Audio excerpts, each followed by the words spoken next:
Relative positioning allows us to add additional properties to a position decoration that specify the top, right, and bottom position coordinates of the element. To illustrate an example, let's add the following properties to our style rule.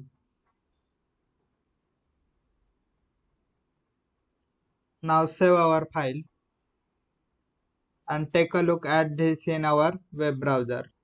You will notice that nothing has changed even though we have specified the top and left position. The element is in the exact same place it was prior to adding those decorations. The reason for this is because our position is still set to static.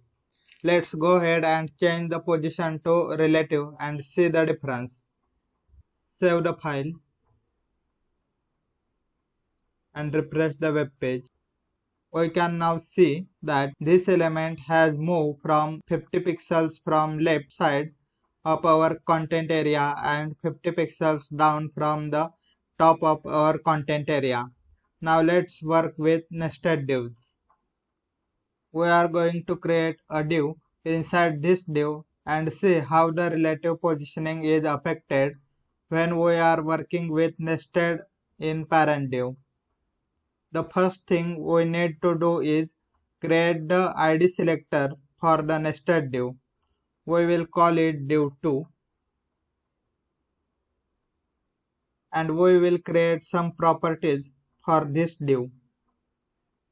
We are making it in a different color and we will also make it a different size. So then that we can clearly see a distinction between our original div and the new nested div. We will keep the position is relative to see how a relative position div behaves inside of another div, that it also has the same position decoration. So we will go ahead and insert our nested div in our body and we will just save our file, and this is what the new document looks like.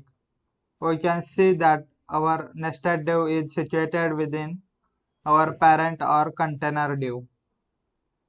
Now we want to move the nested div 80 pixels from the top and left relative to the parent div. In order to do this, all we need to do is add the top and left decoration to our style rule. Now, when we save our file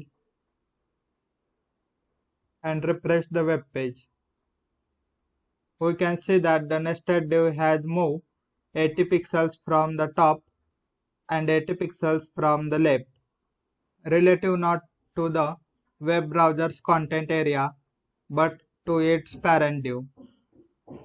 So keep that in mind.